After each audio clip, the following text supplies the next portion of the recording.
Hello student, good morning. मैं गोकुल आज आपके लिए इस वीडियो में लेके आया हूँ क्लास 10th विज्ञान चैप्टर नंबर 5 चल रहा था दैनिक जीवन में रसायन। इसका आज हम पार्ट 10 पढ़ने वाले हैं। पार्ट 10 जो है जिसमें हमारा प्रीवियस वीडियो रहा था जिसमें हमने बेकिंग सोडे के बारे में पढ़ा था कि बेकिंग सोडा है जिसे सामान्यतः खाने का सोडा भी कहते हैं, किचन सोडा के नाम से भी इसको जाना जाता है। यदि इसके रासायनिक नाम की बात करें तो बेकिंग सोडे का रासायनिक नाम होता है सोडियम बाई कार्बोनेट, तथा या हम इसको बोल सकते हैं सोडियम हाइड्रोजन कार्बोनेट। और इसका जो रासायनिक सूत्र हमने देखा था वो है NaHCO3 NaHCO3 sodium by carbonate या सोडियम हाइड्रोजन कार्बोनेट।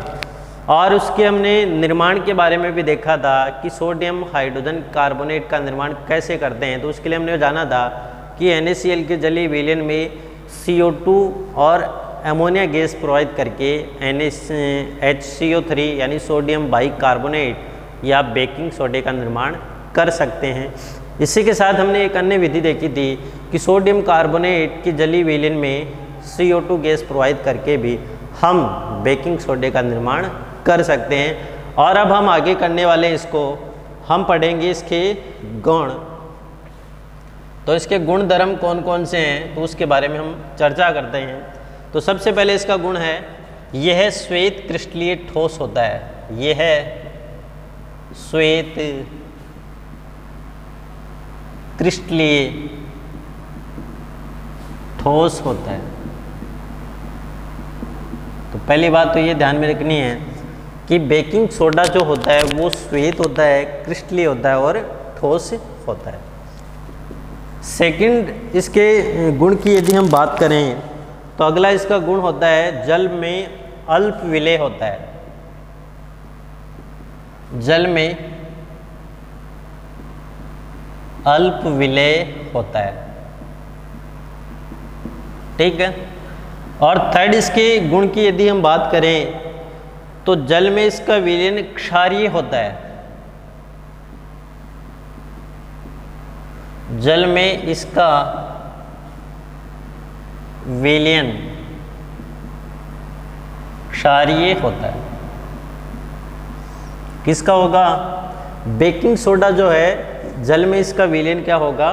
क्षारीय प्रकृति का होता है। अगली हम इसकी बात करें तो इसे गर्म करने पर CO2 गैस निकलती है। इसको गर्म करने पर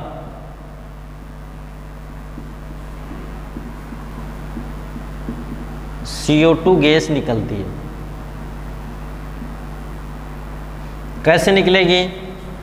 ये NaHCO3, ठीक है, सोडियम हाइड्रोजन कार्बोनेट या सोडियम बाई कार्बोनेट, इसको जब गर्म करते हैं तो गर्म करते हैं तो क्या बनेगा? Na2CO3 CO2 plus H2O। तो जब बेकिंग सोडे को गर्म किया जाता है, बेकिंग सोडा, और जब बेकिंग सोडे को गर्म किया जाता है तो सोडियम कार्बोनेट,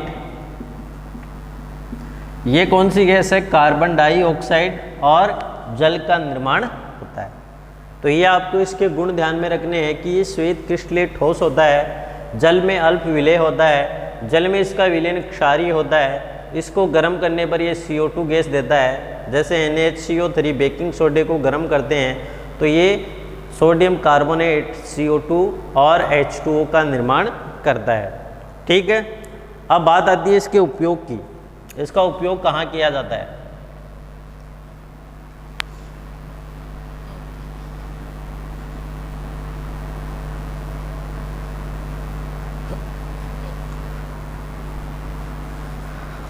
अगला पॉइंट होगा उपयोग।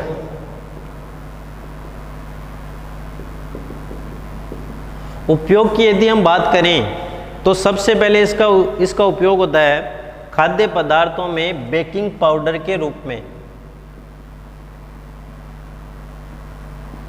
खाद्य पदार्थों में बेकिंग पाउडर के रूप में, तो खाद्य पदार्थों में बेकिंग पाउडर के रूप में इसका उपयोग किया जाता है। उसी के साथ साथ सेकंड हम देखें तो सोडा वाटर और सोडा युक्त शीतल पेय बनाने में, सोडा वाटर तथा सोडा युक्त शीतल पेय के निर्माण में, सोडा वाटर तथा सोडा युक्त शीतल पेय के निर्माण में इसका उपयोग होता है। थर्ड इसकी बात करें इसके उपयोग की, तो पेट की अम्लता को दूर करने में, पेट की अम्लता को दूर करने में एंटासिड के रूप में, तो पेट में जो एसिडिटी होती है उस एसिडिटी को दूर करने में एंटासिड के रूप में इसका उपयोग किया जाता है। सोडियम बाइकार्बोनेट जिसकी हम बात कर रहे हैं। उसके बाद में अगला है मंद प्रतिरोधी के रूप में, मंद प्रतिरोधी या एंटीसेप्टिक के रूप में,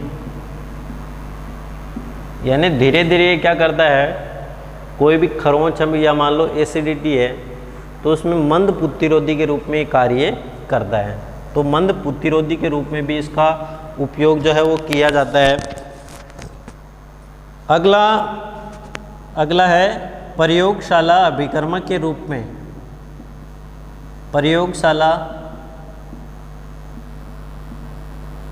अभिकर्मक के रूप में, तो प्रयोगशाला में जो अभिकर्मक के रूप में भी इसका उपयोग है वो किया जाता है इसका बेकिंग सोडे का। और अगला इसका जो उपयोग है वो होता है अग्निशामक यंत्रों में, अग्निशामक यंत्रों में। तो जो अग्निशामक यंत्र रहता है उन अग्निशामक यंत्रों में भी इसका उपयोग जो है वो किया जाता है। तो ये आपको इनके उपयोग है वो ध्यान में रखना है। पहला है खाद्य पदार्थों में बेकिंग पाउडर के रूप में, सोडा वाटर और सोडा युक्त शीतल पेय के निर्माण में जो कोल्ड ड्रिंक्स आती है उनमें जो CO2 के बुलबुले निकलते हम देखते हैं। पेट में यदि एसिडिटी दूर करने के लिए एंटासिड के रूप में उसका उपयोग किया जाता है। और एक हमने पहले पढ़ा था मिल्क ऑफ मैग्नीशिया, उसका भी एंटासिड के रूप में उपयोग होता है।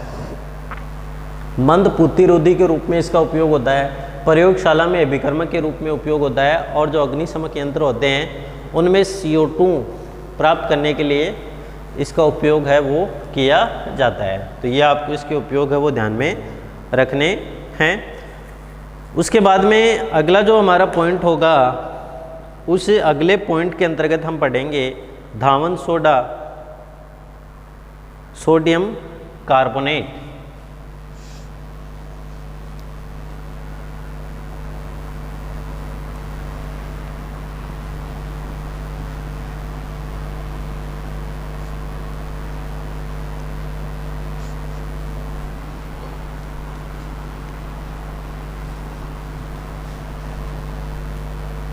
अगला पॉइंट होगा धावन सोडा।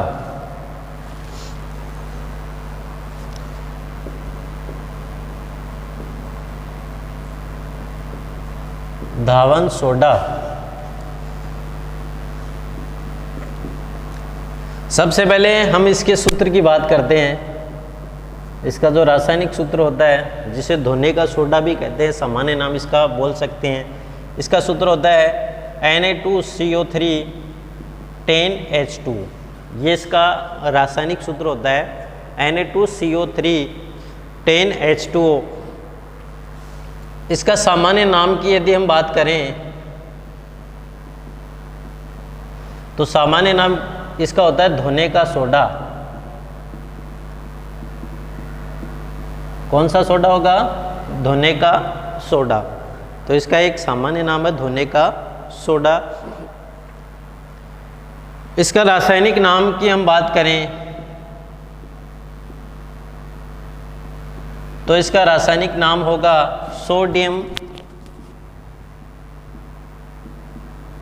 कार्बोनेट। तो इसका रासायनिक नाम क्या है? Sodium carbonate. तो हमने इसके सूत्र जाना। इसका सामान्य नाम होता है धोने का सोडा, रासायनिक नाम होता है सोडियम कार्बोनेट। इसमें एक सोडियम कार्बोनेट अणु के साथ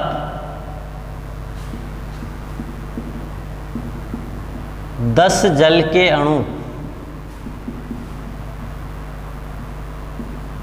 क्रिस्टलन जल के रूप में होते हैं। अब देखो ये सूत्र होता है Na2CO3, यानी ये Na2CO3.10H2O। तो ये एक सोडियम कार्बोनेट का अणु है। इस अणु में 10 जल के अणु, ये 10 जल के अणु किस रूप में पाए जाते हैं? क्रिस्टलन के जल के रूप में ये उपस्थित होते हैं, ये पाए जाते हैं। तो ये आपको जो है वो ध्यान में रखना है। उसके बाद में औद्योगिक स्तर पर सोडियम कार्बोनेट, ठीक है, औद्योगिक स्तर पर धामन सोडा या सोडियम कार्बोनेट का निर्माण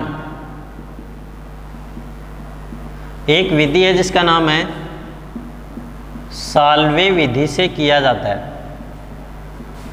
कौन सी विधि से? साल्वे विधि। तो साल्वे जो विधि है, उस साल्वे विधि से इस सोडियम कार्बोनेट का प्रयोगशालाओं में निर्माण जो है वो किया जाता है। ठीक है। अब एक अन्य विधि की हम बात करें तो अन्य विधि में इसका जो निर्माण है वो कैसे करते हैं? बेकिंग सोडे को गर्म करके सोडियम कार्बोनेट प्राप्त करते हैं। देखना इसमें, बेकिंग सोडे को गरम करके सोडियम कार्बोनेट प्राप्त करते हैं। जो बेकिंग सोडा होता है, उस बेकिंग सोडे को गरम करते हैं, तो गरम करने के उपरांत हमें क्या प्राप्त होता है? Sodium carbonate. और इसे पुनः क्रिस्टलीकरण करके कपड़े धोने का सोडा तैयार किया जाता है तथा इसे पुनः क्रिस्टलीकरण करके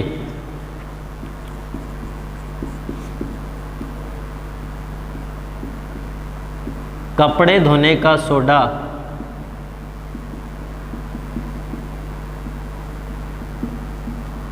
तैयार किया जाता है। ठीक है। तो इसका पुनः जब क्रिस्टलीकरण करते हैं तो हमें कौन सा सोडा प्राप्त होता है? कपड़े धोने का सोडा जो है वो प्राप्त होता है। कैसे करते हैं? तो सबसे पहले बेकिंग सोडा, तो बेकिंग सोडे का सूत्र होता है NaHCO3। यह है बेकिंग सोडा। अब इस बेकिंग सोडे को क्या करेंगे? गरम करेंगे। तो जब इसको गरम करते हैं तो सोडियम कार्बोनेट प्राप्त होता है।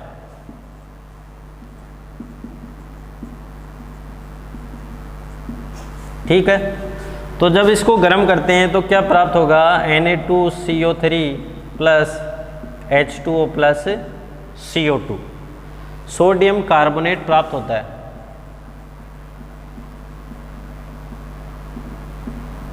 ठीक है।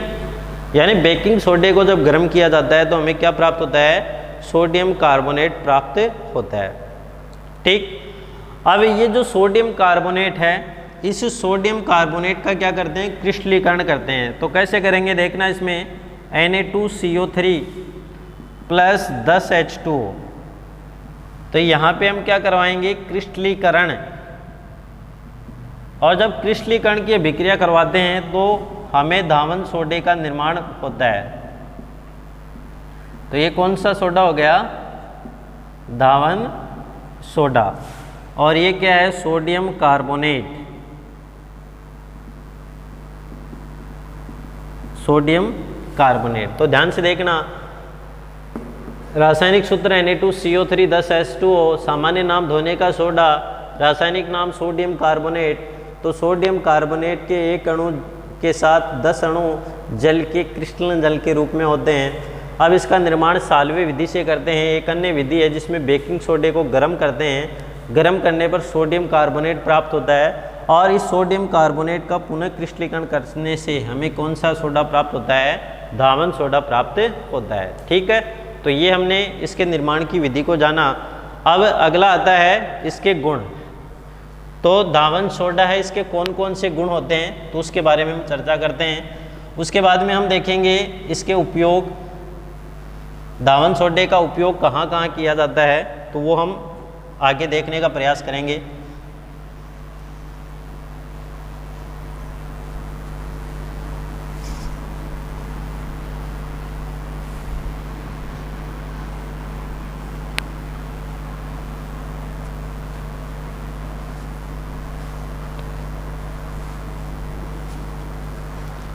अब देखते हैं इसके गुणों के बारे में। सबसे पहले इसका गुण यदि हम लिखें तो हम लिख सकते हैं ये सफ़ेद क्रिस्टलीय ठोस होता है। ये है सफ़ेद क्रिस्टलीय ठोस होता है। ठीक है। सेकंड हम बात करें, जल में विलय होता है, यानी जल में आसानी से घुल जाता है, तो हम बोल सकते हैं जल में विलय होता है। इसका जलीय विलयन क्षारीय होता है। थर्ड इसके बात करें तो हम लिख सकते हैं इसका जलीय विलयन क्षारीय प्रकृति का होता है, यानी जलीय विलयन जो होगा इसका वो क्या होगा? क्षारीय प्रकृति का होता है। ठीक है। फोर्थ इसकी बात करें कि इसको गर्म करने पर क्रिस्टलन जल त्याग देता है। धावन सोडे को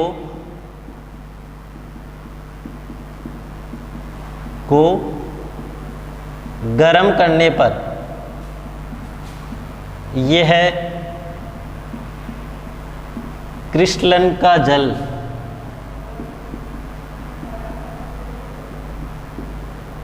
त्याग देता है।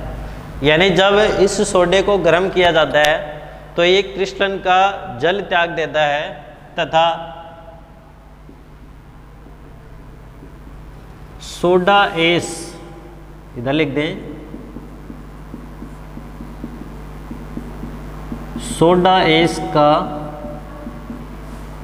निर्माण करता है। जल ये त्याग देगा और त्यागने के उपरांत किसका निर्माण करता है? सोडा एस का निर्माण करता है। कैसे करता है? Na2CO3 10H2O, ये कौन सा है? धावन सोडा। और इस धावन सोडे को गर्म करने पर, तो गर्म करते हैं तो क्या बन जाएगा? Na2CO3 plus 10H2O। और ये सोडियम जो कार्बोनेट है इसको हम बोलते हैं सोडा एस के नाम से भी जाना जाता है। तो इस प्रकार ये विक्रिया है जो संपन्न होती है। ठीक है। और ये इसका टेम्परेचर होता है वो 373 का मतलब 100 डिग्री से अधिक ताप पर इसको गर्म करते हैं तो ये जल के अणु जो है, क्रिस्टलन जल के अणु है, उसको त्याग देता है और सोडियम कार्बोनेट या सोडा एस का निर्माण करता है। ठीक है। तो ये आपको इसमें बातें हैं वो ध्यान में रखनी है। उसके बाद में बात करते हैं इसके उपयोग की। तो इसका जो उपयोग है, तो पहला इसका उपयोग की बात करें तो हम लिख सकते हैं धुलाई व सफाई में, धुलाई व सफाई में इसका उपयोग होता है। सेकंड, हम इसके उपयोग की बात करें तो कास्टिक सोडा, बेकिंग सोडा, कांच, साबुन, बोरेक्स के निर्माण में। कास्टिक सोडा, बेकिंग सोडा, कांच, साबुन और बोरेक्स के निर्माण में। तो बोरेक्स होता है जिसे हम सुहागा बोलते हैं। क्या बोलते हैं? सुहागा। तो सूत्र होता है Na2B4O7 10H2O। ये इसका रासायनिक सूत्र होता है किसका? बोरेक्स का। यानी कास्टिक सोडा जिसे NaOH, बेकिंग सोडा NaHCO3, कांच और साबुन के निर्माण में भी इसका उपयोग किया जाता है। किसका? धावन सोडे का उपयोग जो है वो किया जाता है। थर्ड है अपमार्जक के रूप में। जो डिटर्जेंट आते हैं तो उनमें इस सोडे का निर्माण या उपयोग किया जाता है। तो हम लिख सकते हैं अपमार्जक के रूप में इसका उपयोग किया जाता है। अगला इसका उपयोग हम देखें तो कागज, पेंट व वस्त्र उद्योग में भी इसका उपयोग किया जाता है। और पांचवें यदि उपयोग की हम बात करें तो हम लिख सकते हैं प्रयोगशाला में अभिकर्मक के रूप में। प्रयोगशाला में अभिकर्मक के रूप में। तो ये हमने उपयोग कंप्लीट किए। तो इस प्रकार जो है वो आज के इस वीडियो में हमने धावन सोडा के बारे में पढ़ा कि धावन सोडा होता क्या है, इसका रासायनिक नाम क्या होता है, इसका सामान्य नाम क्या होता है, रासायनिक सूत्र क्या होता है, इसका निर्माण कैसे होता है, वो सब हमने पढ़ के लास्ट में हमने धावन सोडे के कौन कौन से गुणधर्म होते हैं जिसमें सोडा एस वाला इम्पोर्टेंट गुण बनता है और इसका उपयोग कहाँ कहाँ किया जाता है, ये सब हमने आज की इस वीडियो में डाला। अगला हमारा जो वीडियो रहेगा तो उसमें हम जो है वो प्लास्टर ऑफ पेरिस के बारे में विस्तृत रूप से समझने वाले हैं।